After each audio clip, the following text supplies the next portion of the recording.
Warning: World Weary Podcasts occasionally discusses mature themes and uses colorful language.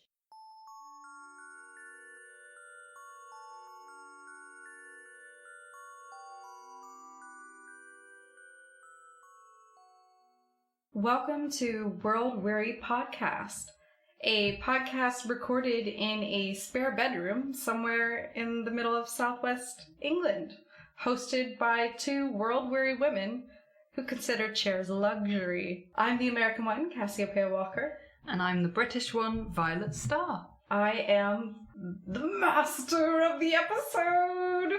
Yes. I've chosen the topic, and this is our very first episode that we're recording since we had our launch. Yeah, so we launched a few weeks ago. A couple weeks ago. We took a lazy break to sort of chill out. Do the Dow thing of walking away from the work for a little while. Because we've had a couple episodes on standby that I could edit. What an intense journey. Just to get everything ready to launch a tiny little podcast. Yeah. And when we don't know what we're doing.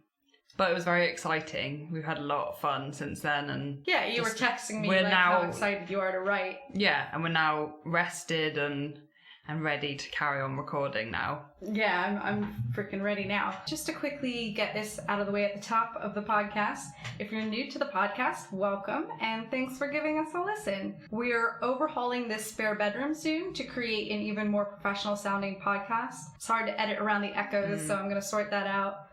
As we said before, we're just some ladies in the middle of nowhere, so we're going to do our best with what we've got. But it is forever free content, for the world weary. So that's sort of why we're doing this anyway. But if you wouldn't mind taking a couple minutes out of your probably very busy day to head over to iTunes to give us a 5-star rating, thank you, and a review, or on any platform that you find us on, you can comment or like. Yeah, check out our website, which is www.worldwearypodcast.com, and you can find links to everything that we're on and connected to, and listen to episodes there.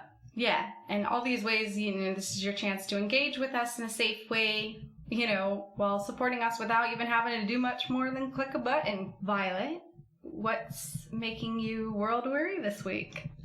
Okay, so this is our new kind of mini segment. And we kind of wanted to, I don't know, we've been venting about stuff a lot. Yes. On the podcast, so we're going categorizing it in a world weariness segment to kind of get our burning chit chat disease out of us. We have to vent. So basically, what has been making us feel kind of sick and tired of the human race this week? Yes, what's been getting to us? God, well, there's several different reasons that this story or news has contributed to my weariness. Okay. So, Jeremy Kyle show.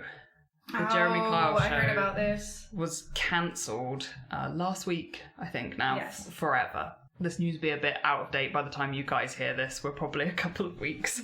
We're a couple of weeks in the past. Yeah. But anyway, so following a big scandal with the Jeremy Kyle show, where a man who was a guest on the show a few weeks ago, I think he was accused of infidelity by his partner, and it was like a sort of can they get back together episode. And he failed a lie detector test, which is very controversial on its own, on the show. And then following the show, he was found dead, so likely by suicide. And there were calls to shut the Jeremy Kyle show down, and so ITV cancelled it forever. So, yes, what are we going to watch now in the daytime? I actually knew someone whose mum was on the Jeremy Kyle show as a guest. It was a Neighbour Wars episode. So I think the dispute was that either my friend's mum or her neighbour, one of them was sunbathing in the nude in her back garden. And the other neighbour didn't take kindly to it, and that's what the dispute was about. Oh, wow. Just like in a Drag Race episode. Yeah, exactly. It literally is something out of RuPaul. It was a very controversial program, I think, you know, some would say probably in bad taste. Oh yeah, and especially like I've seen programs like that, they sort of overstayed their welcome kind of thing, but certain people like Jerry Springer walked away and did other things, and there were a lot of controversies around these talk shows have been around for a while, and Jeremy Kyle's one of those ones. When I came over here and first watched it, I thought he was out of control. I was like, wow, we have bad people like doing talk shows and doing exploitative things, but this is next level. And he gets to be the smarmy British dude as well. So it's extra layers of dishonor on you and your family if Jeremy Kyle's yelling at you. He just seems like such a diva. I don't like him for some reason. I think that's one of the problems with it, because it was such a controversial program. There was the fact that Jeremy Kyle was very aggressive in his way of dealing with it, and they kind of definitely encouraged fighting, and it was very kind of insult, and the fact that it was definitely making entertainment out of troubled people. It was like a poverty kind of working class kind of porn, basically, and it was always, you know, the same kind of people from poor communities and difficult backgrounds, people who clearly had some undiagnosed difficulty or mental health issues or were drug addicts. You know, just a lot of people, for whatever reason, were really vulnerable. So it's probably for the best that it has been cancelled. But all that being said, what also triggers a kind of weariness in me is that, you know, and this isn't going to be a super popular sentiment, but I can't help but feel there's also a bit of that class censoring thing going on here, where it's like, you know, I'm noticing it a lot lately, and especially if you think about who the main audience for the Jeremy Kyle show is, I don't know, I sense a little bit of unfairness at play, that it's like the middle classes think your entertainment and your way of dealing with these issues is in bad taste, it's not allowed. But we still have to watch horrendous panel shows and shit TV, like Question Time, you know, full of awful bullying, inequality, insulting behaviour, a terrible method of resolving issues. But because it's aimed at and owned by intellectuals and politically enthusiastic middle classes, it's apparently completely fine. We should cancel Question Time as well, basically. I can see where you're coming from, though, where there's this, even in TV, gentrification. Don't look at the fact that we still have a lot of problems, and I wonder how much it has to do with political things that I don't fully understand. So I just wonder how much of that is just... It's a good thing that they cancelled Jeremy Kyle, but we also need to get rid of Question Time. I'm with you. I mean, we need to start... one idea was to start a less problematic underground version of the Jeremy Kyle show. Oh, yeah? We could, you know, we'll film it in my mum's cellar. And we interview goths and stuff? Yeah, and it'll become cult viewing on YouTube. Oh, we could do that, yeah. Alright, so for me, I'm pretty world weary. First off, Miss Vanjie didn't make the final four of RuPaul's Drag Race. She didn't put in her all in the final performance. I'm so sad about that. I'm really sad because I was rooting for her. I think she's so funny. So it was a bit disappointing, but it was not to be this time, and it just means she can come back for All Stars someday. Also, if I'm being real, people have just been dicks this week. I have that kind of energy, you know, when you get a card from the tarot where it's like, people are going to be stabbing you in the back and you're like, ha ha ha ha, no way. And then it happens. That's been my sort of week. And I'm sort of like old enough where I feel I can handle it, but it's also a bit disappointing. And it makes me feel world weary that people aren't growing up as fast as I seem to be, I guess. I don't know, in some ways. In other ways, I'm like a toddler still. Also, we used the filter on Snapchat that's been going around where it shows you what you'd look like if you were more masculine or feminine. You can choose. And I chose the masculine. And there were previous episodes where I'm gonna get real. There was a previous episode, I can't remember which, where I made a statement that I would be a hot guy, and I would like to formally retract that statement, because after using the Snapchat filter, I've had a gin, I've realized that I look like an ugly Nicolas Cage. You look like a crazy, larger-eyed, acid trip Nicolas Cage. Yeah, I feel like I need better lighting and a better phone. You kind of look like Nicolas Cage crossed with the Easter Bunny. Yeah. Someone else's phone took that picture, but it was horrifying, and I would not look good as a gentleman. Meanwhile, Violet looks like the guy from Mr. Robot, Rami Malek. Yes, Violet. I don't know how to say his name. If Violet was a guy, 100% looked like him. Everyone that saw the photo quoted who he was. Yeah, it was amazing. I was very jealous. I'm kind of, not gonna lie, I'm very annoyed that I'm an ugly dude that you'd be friends with, because you know, you look interesting for sure. You look like, I think the hair was wrong. There's a bit of a Tom Cruise vibe going on. Okay, I think the hair was wrong, because I had my hair a certain way that night because I was out, and it sort of made me look like I was balding as a man. So I think if the hair was different, like it gave me a nice hairstyle that I would be down with as a dude, I might look a bit better. You had fuller head of hair. Yeah. Solve many men's problems. Or full bald. You know, it's the in-between layers that get a bit, it's a territory there, not shaming you, but those in-between areas are suspicious. But yes, I'm feeling very glad to be more feminine looking, because I don't think these jeans work very well the other way. So back to our episode. What's it about today, Cassie? What did you pick? Superhumans! Not impressed. Superhumans, yes. People with... Basically, if Xmen were real, but not mutants. Yes, the closest we get to Xmen. The mutant part of Xmen is problematic. This is focusing on real-life people with extraordinary abilities or gifts that we consider superhuman. I'm really excited to tell you the story about this young lady I found with... Yeah, I'm really interested to see what you picked for this. Arguably divine powers. Okay. Arguably. So, today I'm going to tell you about the child prodigy, artist, and divinely blessed with godly sight, Akiane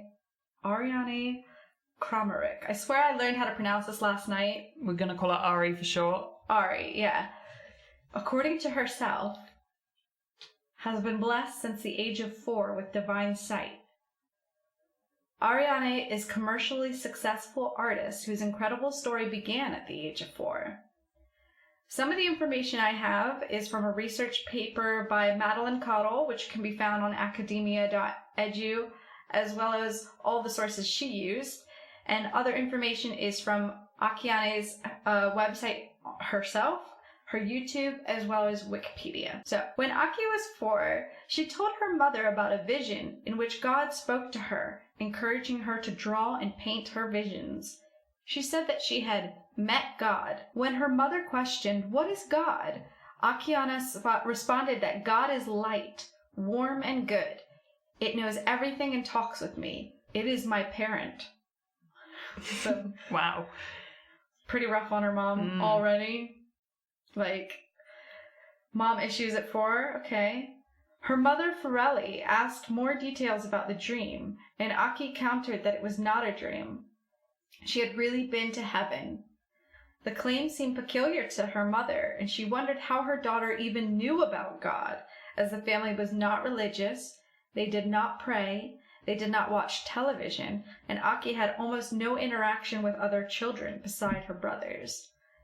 The following is from Aki herself. Looking back at my spiritual experiences, there were many unexplained manifestations. However, no other event had impacted my family as much as a baffling phenomenon witnessed one rainy spring day by so many people when I was 5.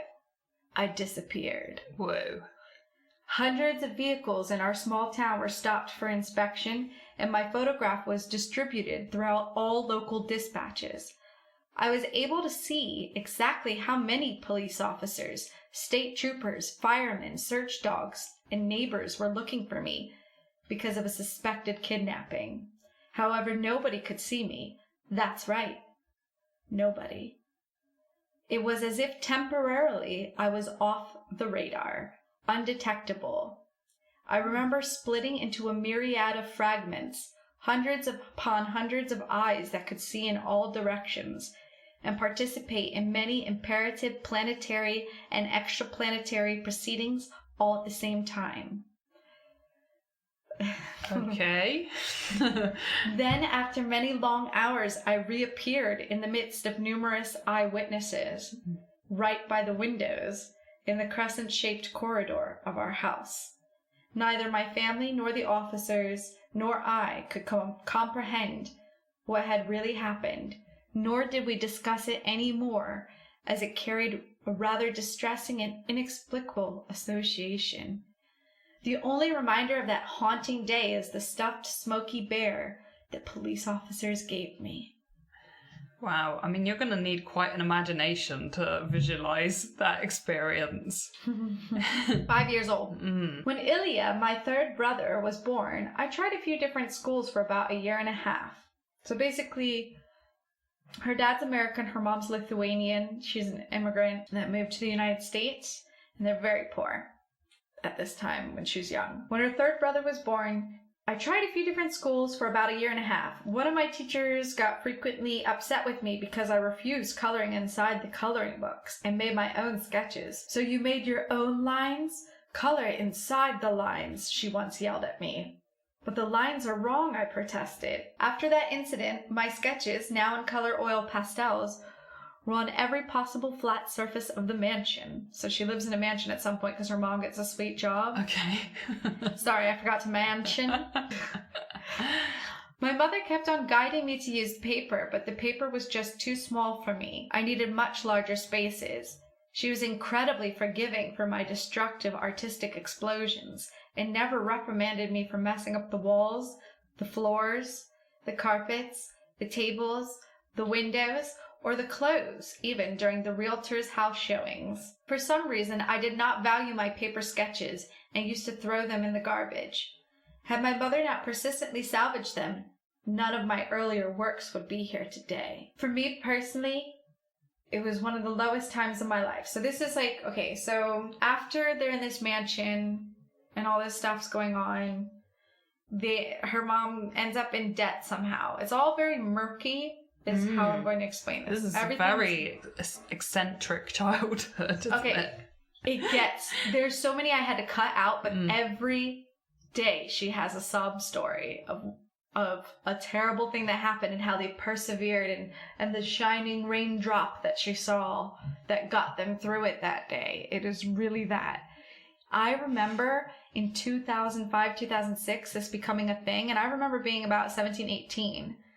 And remembering this shit. And you'll see. I don't want to give anything away. Okay, so this is later on.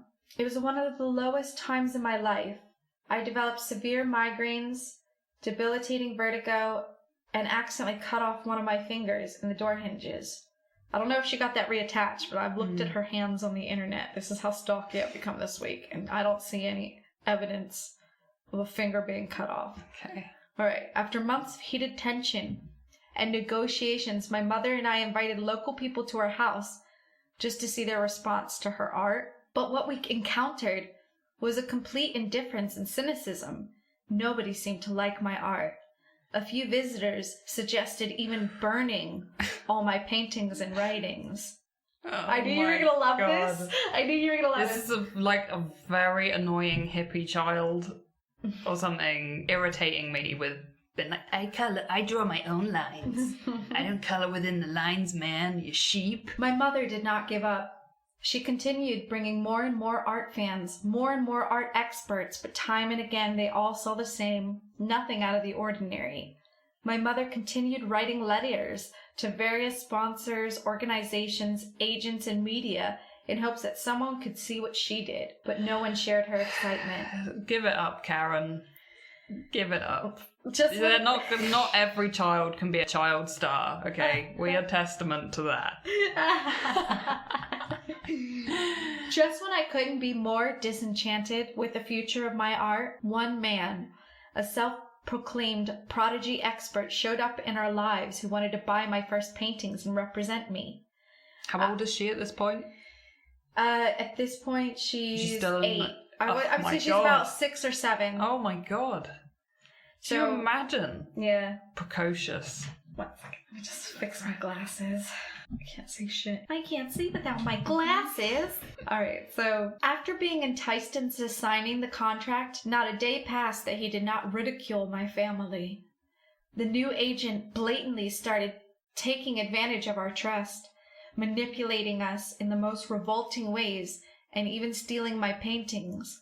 The more I painted, the more I felt that art was my true mission. The more I felt the urgency to separate from the agent. In a short time, we got to face our most extreme and our most expensive challenge, ending the 9-year-long binding contract at court mediation. Remarkably, upon the separation from the con artist, I received an unexpected invitation to fly to Chicago to be a guest at the Oprah Winfrey Show. In a flash, my world changed, and everyone, including my family and my acquaintances, suddenly saw what my mother had seen all along. It was as if someone dissipated the fog and unveiled the scene to be discernible more clearly. I want to see some of this artwork so badly. Akiane says Prince of Peace is one of her most favorite and memorable paintings. At the young age of 8, a mysterious carpenter was introduced to her in the hope that his facial features would inspire her. What? Who does that? Thinking. I can't even get through. Hey, you've got a fun face. Come here, I want you to inspire my children to create art. I'm sorry, no, you're a plumber. I need a carpenter. In a rugged French artisan-like face. God. Crazy. Thinking that he closely resembled one of her recurrent memories of Jesus from her dreams and visions. She thought it was the perfect moment to start the painting. After 40 long hours of intensive painting, she completed the Prince of Peace. The original painting was then shipped to her agent for an exhibition, but then he stole it and sold it for a low price. As of 2018, the original painting is said to be locked in a bank vault. Would you like to see the Prince of Peace? Okay, yeah, I need to see this artwork. This is the original Prince of Peace. She painted that at 8, supposedly. Now, what you're going to see next is I'm going to show you the one she painted later. And what is that? That's called one of them's called Jesus and one of them's called Young Jesus. Oh, you can tell which one's Young Jesus. God. Religious art. Doesn't he look like an actor, the third one? Wait, okay, so this is the next one she made later in life. Okay. Based off her vision, and that I think she used to capitalize. But I'm gonna cut that out and save that for theories. Yeah. And that's Young Jesus. Shit. Oh my god. I mean, they're good. That's really good for an 8-year-old. She's a prodigy. Yeah. So very mature art style. Before we get into some other things, I want to talk about Colton Burpo. Okay. Colton Burpo. What is that? Who is that? Colton Burpo was the 4-year-old son of a small-town Nebraska pastor who during emergency surgery slipped from consciousness and claims to have entered heaven. He survives and begins talking about being able to look down and see the doctor operating and his dad praying in the waiting room. The family didn't know what to believe, but soon the evidence was clear. Colton said he met his miscarried sister, whom no one had told him about, and his great-grandfather, who died 30 years before Colton was born, then shared impossible-to-know details about each. He describes the horse that only Jesus could ride, about how really big God and his chair are, and how the Holy Spirit shoots down power from heaven to help us. Colton's message is that heaven is a real place, Jesus really loves children, and be ready, there is a coming last battle. Okay. Although it was not a near-death experience, his heart never stopped. He did claim to have an experience of visiting heaven and had visions of Jesus. The reason why this is yet relevant is because years later, when he saw Kramarik's painting, Prince of Peace, on TV, he told his father, "Dad, that's the one. She's right." Okay. The story was turned into a best-selling book and then movie which featured the painting, which Colton affirmed as the real face of Jesus. That you saw that painting. That suspiciously white gentleman. Yeah. That looks suspiciously like my husband. Yeah. Did you see the nose? Yeah. It is my husband. It is. I'm pretty sure if we did an elaborate hoax and dressed Morgan up, we could convince 100%. her and Colton that my husband is Jesus. There was definitely a strong similarity. It is actually scary. My husband is and everyone tells him he's like Jesus. Two people at work are trying to convince him to start a cult as a guru, if nothing else, to help people. And he was like laughing about how you and I have joked around making a cult based around him. Like, people can go see them, but they'll give us their life savings. Yeah, he'll be a great puppet for our cult. Yeah. You heard it here first. So, from encounterswithjesus.org on I keep wanting to call her Ariana Grande from Kramarik's page. Okay. Akiane believes that people in the future will be able to study her originals with special microscopes, revealing quantum relationships of the deepest colors and stories in her work. She has even been able to document her own masterpieces from beginning to end on film for educational purposes, and remains always open for many scientific and artistic collaborations. The fearless artist is not afraid to jump into the most enigmatic and thought-provoking visual and literary debates, engaging those that seek to explore uncharted territories. People from all beliefs, all backgrounds seem to respond to her vision of love and unity like no one else's. Quote, "Our future is our present. If we take care of it, we take care of tomorrow. The start and finish line is love. I know I am just one person, but I wish that with each brushstroke and with each message, I could bring hope to those who have lost it." One thing that is difficult to look past in this case is the fact that most interviews, most websites, most information hardly mentions the fact and a few things which are pointed out in the research paper I mentioned earlier. Her mother is a painter who shares a starkly similar style to her daughter. 2, Akiane claims her inspiration comes directly from God. And 3, her parents are heavily engaged in marketing her work and have been since the beginning. Not just sharing her work with churches and giving it away for free, marketing it. They're like pageant show mums, but art. Art dealer parents. With success comes controversy. One point of criticism questions the origin of the paintings. Some suspect the mother, maybe the artist. Some suspect the mother and not Akiane are doing the paintings. They share a similar style and no one has actually seen Akiane draw or paint. What? Until there's a couple YouTube videos that supposedly show her doing speed art, but the way it's cut and edited, it actually has cuts all throughout the thing rather than being one continuous thing. So, oh my god. In 2005, 2006, I remember it coming out and everyone just wanted her to do a demonstration and she never did a live demonstration. It was never shown. Okay. But nowadays she has a YouTube where supposedly she does her own art. And I think by now, even if you were faking, you would have learned some shit by now. Yeah. You would have desperately, her mom would have had her on it and would have painted the originals. That's my theory. So yeah, to counter the criticism, the family did publish a video of Akiane, or rather her hands. So it's only hands visible in the video, painting a mother and child in a forest to illustrate the earthly angels who help us through our lives. Angels, sorry. The angels. God sent them angels. Them Gin angels. This video is part of a series of 3-minute videos showing Akiane completing a painting in 100 minutes. Critics dismiss the video as fake. She laughingly describes her style as Akianism, and as a blend of surrealism, realism, imagination, and has a different kind of universe tweak to it.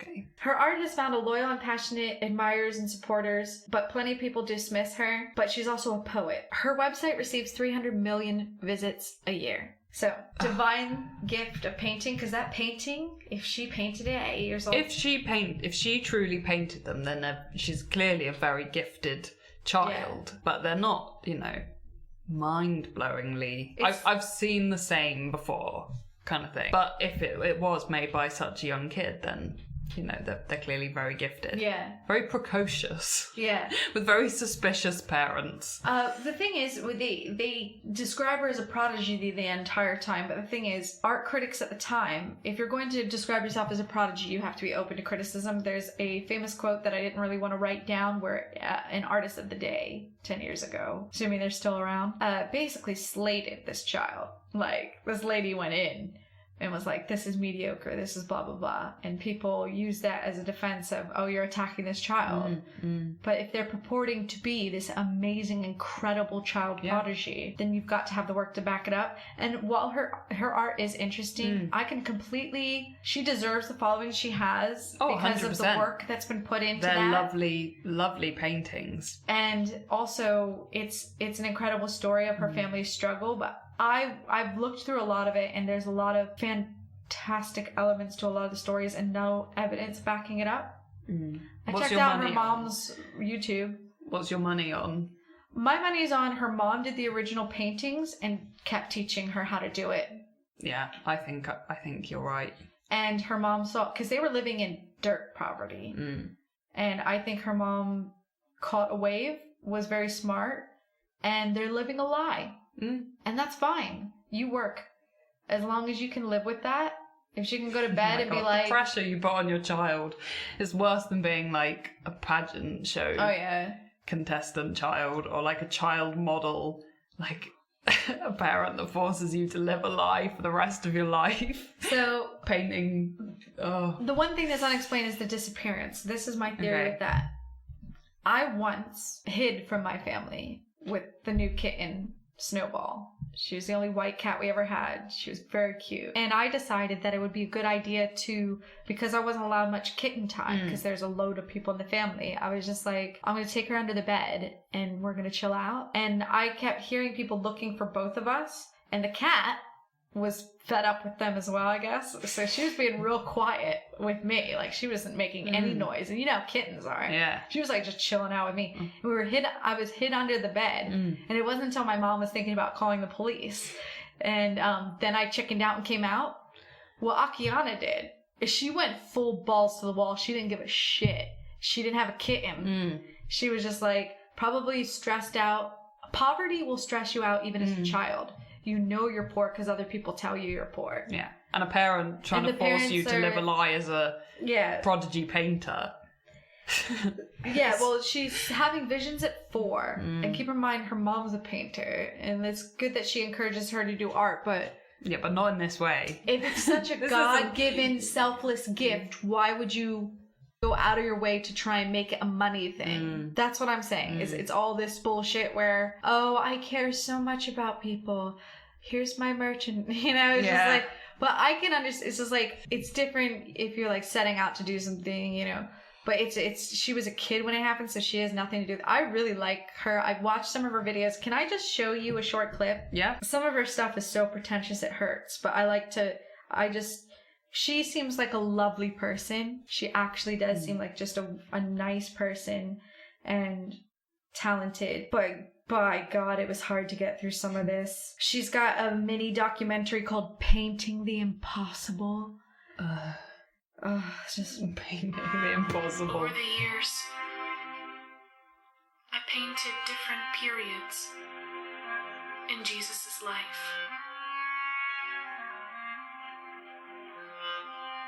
It starts out with her like literally. Oh my God. There's a video of water dripping, and she's like talking about the bad things. Just like my 2 older brothers.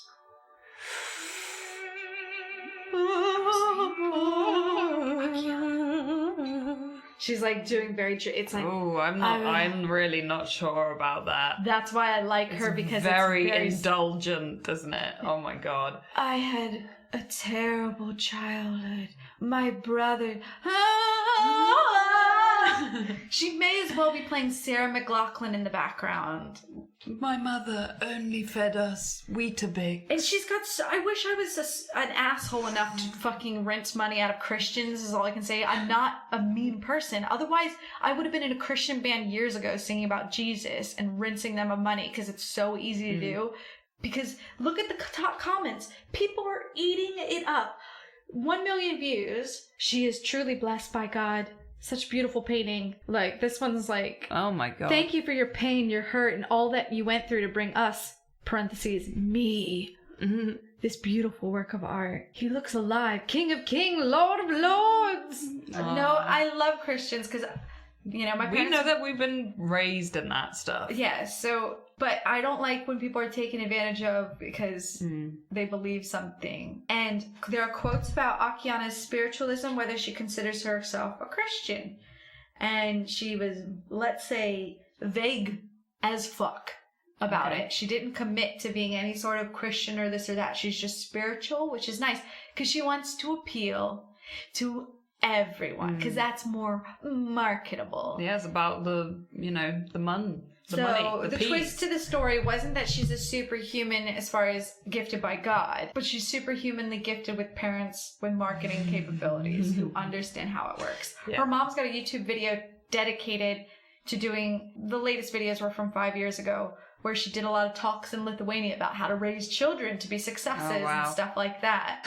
Yeah, I mean, we're all about honest opinions here. And I've had a gin, so I'm not letting, it's great, great paintings, lovely paintings, truly lovely paintings, and a very precocious prodigy child, and some clever, really clever parents. Yeah. But yeah, I'm very, very, very suspicious. But superhuman? Nah, I don't think so. Probably not. I'm definitely not on the fence. I tried to find, you know, there were a lot of things I could have talked about, but as soon as I heard about her, I went... Yeah. I had to tell you some of these. I just wanted to see a reaction to the things she said. If we were to set up an academy for gifted superhumans, and I was a kind of Dr. X character being wheeled around, would she make it? Would she make the Xmen squad? Could we make use out of... Yeah, I think so. She's a cash cow. Yeah. And we need paintings for the mansion. Okay. But they're not so good that you'd be like, oh, a superhero painted that. You'd be like, oh, so she's allowed to join the academy, but she probably wouldn't go out in the little Xmen plane. No way. No. She gonna have a utility belt full of brushes? Yeah, one of the ones that stay at the academy. Yeah, she stays at the academy teaching art class. Yeah. Because she's superhumanly gifted at art from a young age.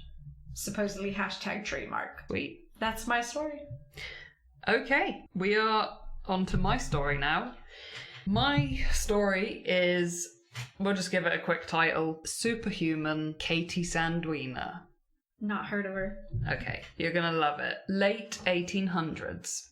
Ooh. Philippe and Johanna Brumbach, a married couple, were both Bavarian circus performers. Oh, yeah. Who regularly toured the German circus circuit. Their circus performances were focused on extraordinary feats of strength. Philippe was 6'6". Oh, God. And he weighed 260 pounds. He had a 56-inch chest. Jeez. And he could lift 500 pounds with one finger. No. Johanna, his wife, had 15-inch biceps. Wow. Oh my God, they're a power couple for real? Circus, strong man, strong woman. In the hardest epic times in mid-1800s. Wow. That is some old school steampunk kind of stuff. That's real superhuman. Whilst touring with the circuses, Mr. and Mrs. Brumbach had 14 or 15 children. I mean, super lady. Popping them out, juggling them. You'll be part of the circus now. Literally. The second oldest of those children, born in 1884 in Vienna, was called Kate or Katie. From a very young age, she trained in gymnastics, and at the age of 2, she could do handstands balancing on her father's hands. Wow. 2? 2. On Philippe, who's 6'6", huge, ripped, crazy Bavarian German guy. As she got older, she started weightlifting. As you do.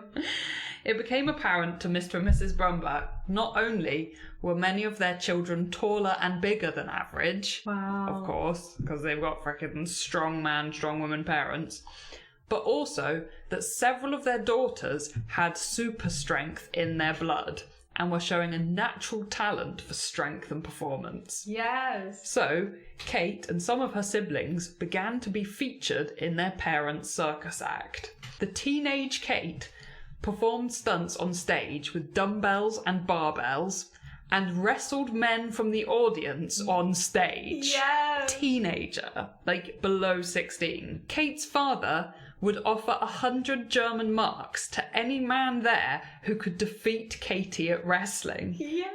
And none ever succeeded in winning. Katie won every single match. She started to cause a bit of a stir, and Katie's Strong Woman act became a huge draw for audiences. So the Brombach family were contract performers, and lots of circuses wanted to book Katie's act for their shows. So it was competition to get them. At 16 years old, Katie was 5'9" and 200 pounds. Nice. That's a lot of muscle, built onto that frame. She wasn't actually the strongest of her siblings, but she was renowned as a natural beauty with perfect physical proportions. So combined with her strength, she became the star of the show. So she was an Amazonian woman. She was a glamazon. One evening, during her performance, it came to the point in the act where her father would invite a man from the audience to beat the 16-year-old Katie at wrestling on stage, with the prize of 100 marks. In the audience that evening was a confident 19-year-old acrobat called Max Xmen. He certainly had a bit of swagger in his step. He was 5'6" and 160 pounds, so for the time, he wouldn't have been considered slight in any way. No, average. He was a well-built young acrobat, but he was having a hard time getting his circus career off the ground, and he saw defeating Katie as an easy opportunity to gain some recognition. He totally underestimated. Katie won the wrestling match with ease, like no sweat, and Max left without having won the prize money. But he had won the interest of Katie. I bet he was wrestling with her. He's like, how do you feel? How do you feel? Who had obviously taken quite a liking to him. They got married 2 years later. Aww. When Katie turned 18, and Max joined their circus act. It's because he's circus folk. She was like, finally, someone acceptable for my family. After touring Europe, they briefly took their act to New York, and it didn't take long for the circuses there to want to make Katie a regular feature because her acts of abnormal strength were proving incredibly popular with the public. At the end of her act in New York, she would challenge any man in the audience to lift more weight than her. On one occasion, a man named Eugene Sandow happened to be in the audience, and he took up the challenge. At that time, Eugene was easily the most famous bodybuilder and strongman in the world. Physicians had declared that he was the perfect male specimen. His body looked like it was carved out of marble.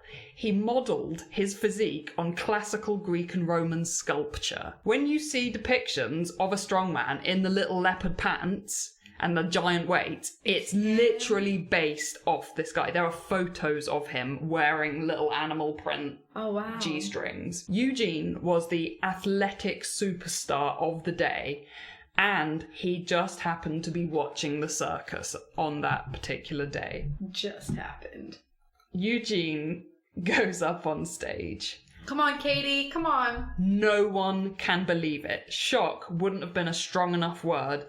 You have to imagine, jaws are dropped. This is the ultimate unexpected circus attraction. Yes. People have been captivated by this incredible strongwoman performance, and then basically the Arnold Schwarzenegger of the time is the surprise challenger to this weightlifting competition. So the anticipation is real, and people are not holding out much hope for Katie. Katie and Eugene start lifting weights on stage. Katie lifts a weight, he matches it. They work their way up the weights, matching each other pound for pound. Oh my god. Katie doesn't seem to be fazed by the challenge. She's not sweating, And that makes the audience even more on the edge of their seats until Katie coolly lifts a 300-pound dumbbell over her head. No way! How, Katie? Just put that into perspective, she weighs 200 pounds. Now she's got the good D, though. She's married. That's a lot. She's got the good D. She's like, 300 pounds, no problem. I'll look at my husband all night. The audience is stunned. Oh my god. Now the pressure is on Eugene to match this woman. Oh god. He's gonna injure himself. He lifts the 300-pound weight, but he can only bring it as high as his chest before he has to drop it. Because his ego's too big. Everyone is like, what the fuck? Katie just outlifted the world's most famous strongman. What? And what? That must, just saying for all womankind, that must have just felt so good. Because he can't, I don't care who you are, if he stands up, he's looking for a fight, he's looking to be like, I'm still stronger than you. And he just got himself smashed out. So it was the ultimate publicity moment. Oh my God. one could have planned it so perfectly. So good. In victory, Katie gave herself the stage name Katie Sandwina, a feminine version of, Eugene Sandow, and she had won the right to call herself the female Eugene, and was billed as Europe's Queen of Strength and Beauty. Ooh, what a... Good titles for the time. They're really nice. Katie and her husband, along with a couple of other male performers, start an act called the Sandwinas. In the early 1900s, they would return to the US and they toured their act up and down the East Coast. Represent. Yeah. What you meant to say? Oh yeah, sorry. East Coast love. Katie's performances consisted of various extraordinary acts of strength. She would lift the male performers. She broke iron chains and horseshoes with her hands. Oh my god. She would twist iron bars into spirals. She would use her strength to resist the pull of 4 horses. Oh my gosh. She would support a cannon that weighed 1,200 pounds on her shoulders, and she would juggle cannonballs. No.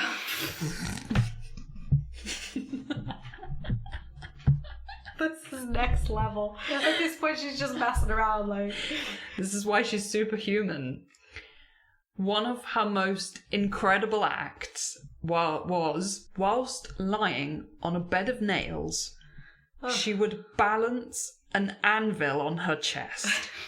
And then, if that wasn't enough, volunteers from the audience would come up and hit the anvil. They would take turns to hit the anvil with sledgehammers whilst she supported it on her chest. She's using the core to absorb it. Like Camera on a bed of nails. It's just insane. How do you... That husband must have felt really great every night. Like, I'm like fucking the world's strongest woman. Like, giving it to her. Like, it's like 5'6". In 1909, whilst on tour, Katie and her husband Max do just what you were talking about there. Max is acrobatic as well, so he's just climbing her like a mountain. All that climbing results in a baby called Theodore. Pregnancy, of course, did not stop her performing, which shocked a lot of people. Of course. It was that time. The night before her son was born, Katie actually performed 2 shows. 1 second, my baby's gonna deadlift this. Maybe hitting that anvil, pushed it out or something. Press nicknamed her child Super Baby. Yeah. So he was like, the Northwest Kardashian baby of the time, the celebrity baby. who was reported to weigh in at 50 pounds by the age of 2. Wow. News reporters would ask Katie for child-rearing advice and what food she gave her child, so that American families could also benefit from robust, strong children. Whatever she was doing, whatever she was feeding super baby Theodore, he would go on to become a champion heavyweight boxer in the 1920s. In 1918, she gave birth to a second son whilst they were touring in Istanbul, Turkey.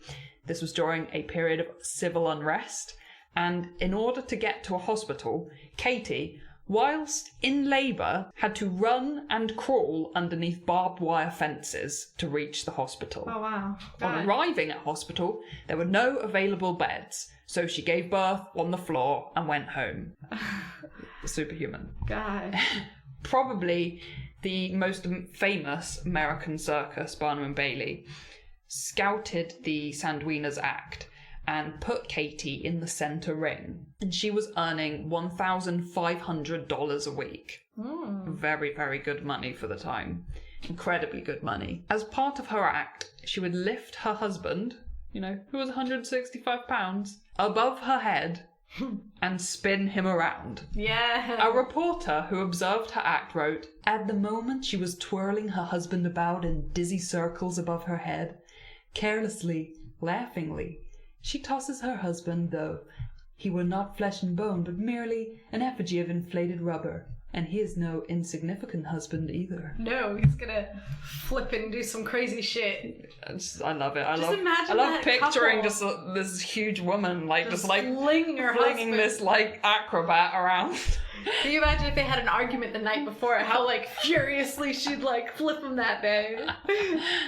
Barnum and Bailey Circus were very, very smart with their PR, and they immediately held this big press conference for her in Madison Square Garden, where they brought in 12 different doctors to examine her, measure her body, and observe her weightlifting skills. They always have to do this. The doctors are such sciencey pervs. They always have to be like, let me measure. Do we always trust circus folks to have actually found 12 real doctors, or is that just Chico the clown with the heart listening thing and a lab coat on? At the end of the press conference, she lifted her husband and her son over her head with one hand. The physicians declared that Katie was the perfect female specimen, and she started to be called the Lady Hercules. Wow. Best title ever. So with this much media attention, Katie virtually becomes a household name in the US and appears in news articles. A well-respected journalist called Kate Carew wrote that Katie Sandwina was strong, naturally beautiful, and had the perfect physique. Her arms were flawless, supple and smooth enough to show off in a ball gown. She was a charming and loving, hard-working mother and wife, and therefore the absolute embodiment of femininity. A lot of people wanted to know the details of her home life and her feminine side, as opposed to her strong woman career, which was not equated with femininity. Her PR was a difficult balancing act. People were curious about her super strength, but not everyone was supportive of a woman who was physically strong. So her promoters had to make a big deal about how beautiful and feminine she was at the same time, so that she would be deemed socially acceptable as a female celebrity. Her haters said that Katie was the complete opposite of what a woman should be, because she was physically strong, had an independent nature. Her performances where she lifted and spun her husband around in the air were described as dominating and liberated, which was apparently bad things.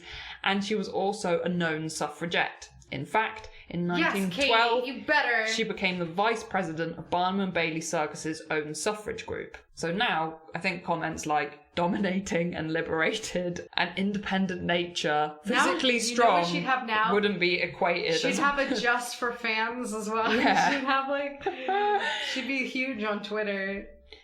It certainly wouldn't be we don't think of those as bad things at all now. Yeah. My sister's a weightlifter now, and like there's a lot of that thing where women are supposed to be like lanky and not strong, and I wonder how much of that is just to keep us from being a threat.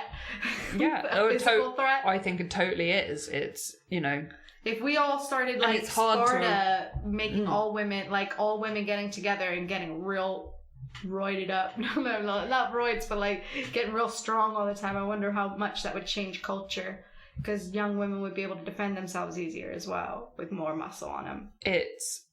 We just, at that period in time, no one would have equated physical strength with femininity at all. This was such like, it was almost like a freak show kind of thing. Yeah.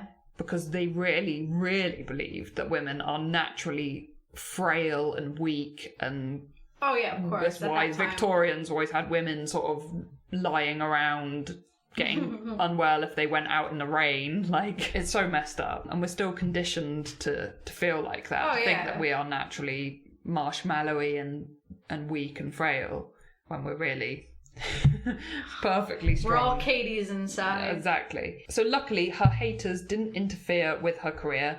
Katie and the Sandwinas toured with the Barnum and Bailey Circus until Katie was about 60 years old. Wow. Following retirement, she ran a bar and restaurant in New York, which they advertised as being owned by the world's strongest woman. Lucky diners would sometimes be entertained by Katie bending iron bars and lifting her husband like a barbell. That's cool. She died. That's so cool. It's so cute. Like, think of 60-year-olds like they love each still other doing so that. much. Go on, honey. She died in 1952, age 67, after a very full and exciting life. Aww. So, yes, that was my superhuman, which I think is a super cute that was story. Amazing. I didn't know we were going to go somewhere like that. Like, that's amazing. She would definitely be in my Xmen fighting squad. Oh, yeah, she'd be in the front lines. Yeah. I'd be like, The Katie? tank. Where's Katie? Bend these iron bars and spirals now. Lady Hercules. Juggle these cannonballs. Hold my husband. Spin this man around till he dies. But yeah, the thing that always crops up that makes me a little bit weary out of all of this, just as a random sidebar, is that it's always that thing of like, when you hear about a woman doing these sort of things, like supporting a 1,200 pound cannon on your back, you immediately feel a tinge of impossibility about that statement. I always think, well, if this had been a story about a man, would I have questioned it so much? Yeah. And the truth is I wouldn't. So there is a real bit of conditioning still ingrained in us. It is harder to believe when it's a woman, because we're conditioned to think. That's why it's a big ticket. That's why it's a big selling ticket, because it's even more... That's probably why she did so well as far as being able to be such a star, you know? She could do those things, and nobody believed it, so they had to see it for themselves.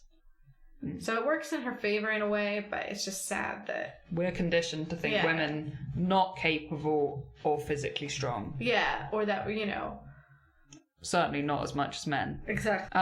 And this kind of story also brings up some, slightly emotional stuff for me, because I have like a real, probably one of my greatest flaws that I feel I have is that I have such a lack of confidence about being physically able. And it's been there since I was really little. I was such a good kid at school who wanted to please my teachers, but I genuinely sucked at physical education, sports and stuff so bad that I hated it. You know, I was always so nervous and embarrassed because I was just really bad at anything. I try really hard to hit a ball with a bat. It just doesn't work. My hands don't... you need to be take back to the basics, because I don't think anyone actually took you to the basics and spent... You're one of those people, you need individual time with hand-eye coordination. It doesn't come natural.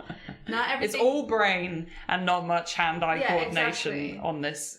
I think we gotta have a baseball day out, and I'm gonna throw some balls at your face. It gets more complex than this. There's no simple solve to this issue, right? Otherwise, I'd be some kind of athlete running superstar. You do have the perfect height build for what I would say would have been the all the girls who were in the soccer teams. All the football, all those teams, you would have definitely been varsity. if you had any sport athletic ability, talent. but I don't have any talent at all, minus talent. Just negative and talent. I wasn't an overweight. I wasn't an overweight kid. She has a deceptively athletic build. Mm. You know? Yeah.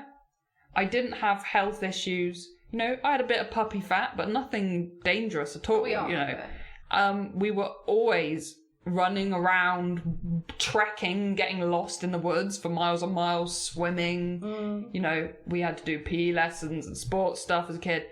But it was those PE lessons and those sports games that I can literally pinpoint that traumatized me forever. To the point that as almost an adult, I think when I was like 18, I almost cried once in the park because we were playing, there was like a whole bunch of people playing frisbee. And you dropped it or something. Well, no, worse than that. I had never played frisbee before. I like barely ever thrown a frisbee. This is how like into and physical the funny thing stuff is, I am. none of us would remember or even think of like... You weren't playing. You're not to blame in this scenario. I wonder if I wasn't present enough They to shall make not... it a comfortable atmosphere for you to enjoy it. You know? They shall not be named. But I still run into them. They might know who they are deep down. They were playing frisbee, and we were trying to get everyone involved, as you do. Get all the teenagers playing frisbee. And so I'd try and be confident and join in. I'm like, oh, how hard can this be? You know, just like throw this like bait at each other, and it was all seemed very chill and fun. And then it became obvious that two gentlemen in the group were taking it very seriously, considering this was just some like stoned 18-year-olds throwing a frisbee around the local kids park. And they got actually verbally frustrated with my poor skills of frisbee, and I wasn't immediately improving, and it completely brought all of my trauma from PE lessons where I cried because I couldn't do a forward roll, or a kid in basketball, a kid threw a bin at my head and it knocked me out. That's not a sport. Just a lot of things. Always the worst were the ones where you have to run and jump over a pole. Oh, I can't do that at all. My tiny hobbit legs, I used to just fall over. And they never prepared it for us. We didn't get to spend weeks practicing jumping over the pole. It was just like, okay, today is the day we're just going to all test you at stuff you never normally get to practice. What? How did all these other kids get so good at jumping over the pole? Are they practicing at home, jumping over the fence? Like, I didn't have any of that. It's just like suddenly you're thrown into it, and I haven't been prepared. I could do them up to all a of our height. PE lessons were kids standing round with half a racket and a ball, vaguely hitting them at each other, and the teacher just being smoking in a raincoat in the corner of the tennis court. No, our school was a bit more on it with sports, but I think because you only take PE a certain amount, like I can't remember if I took it all the way through. I think I only took it for the first couple years of high school. After that I managed to squeeze out of it and put other classes in there. But yeah, I just remember at some point I just protested and would just walk the track field all day. It's just, I don't know, I had horrendous PE lessons. It was the worst aspect of school. Like it crippled me forever. It burnt away any confidence that I had that could have been grown with being physical. As an adult, I can go swimming. I've joined the gym lots. I did weightlifting the other year, so I know I can do stuff, and I found ways I can enjoy being healthy and exercising. But God, PE lessons were terrible. And if there was one thing that I wanted to reform in schools in the UK, it would be PE lessons, especially for girls. My God, it was terrible. And we were meant to be, progressive and having girls doing everything and being healthy in my generation, and hasn't really worked out. No, look at me, I'm scarred for life from PE lessons. Yeah. Do you want to be scarred and feel uncomfortable? Oh, man. So, yeah, we need more physically strong, super strong ladies to inspire me, I think. And in the meantime, we can just get messages from the light through our painter girl in the mansion. All right, well, thanks for listening. Have you got a superhuman power? Are you divinely gifted with the ability to see through bullshit? Have you ever led on a bed of nails, supported an anvil on your chest, and let random men from the audience come and take turns hitting it with a sledgehammer If so, we want to hear those stories. Oh, yeah. Please email them. It's worldwearypodcast@gmail.com. You can find everything you ever need to find out about us on our website, which is www.worldwearypodcast.com, and make sure you download, etc., everything on iTunes or wherever you listen to your podcasts. Also, I want to just personally thank everyone who sent emails so far. Once we've compiled enough, we'll do something special with them. We haven't decided yet. So keep them coming, because we've been enjoying reading them a lot. I have to say, I don't want to get all mushy, but it's really... I was really excited when we got our first email. Oh my god, it's so exciting. Practically jumped up and down. And I've been really appreciating being able to read these, being on the edge of my seat as I read these stories you guys have been sending in the spooky studio alone, in between editing bouts when I'm by myself. In between editing EVP out of track, she gets a delightful, scary email. Also just wanted to say thanks for the reviews and the ratings we have gotten so far on iTunes. I really fucking appreciate it. We've absolutely been loving the past few weeks since we launched. It's been so great to finally publish our little... weird podcast. We didn't expect any of this at all. Like, we've had a really, really welcoming launch, and I want to give some special thanks for all the feedback and comments when we had our special live stream on my Twitch channel. It's that kind of stuff that keeps motivating us and inspiring us. And yeah, we're really looking forward to more emails and all your comments and feedback. Until next time. Bye. Bye.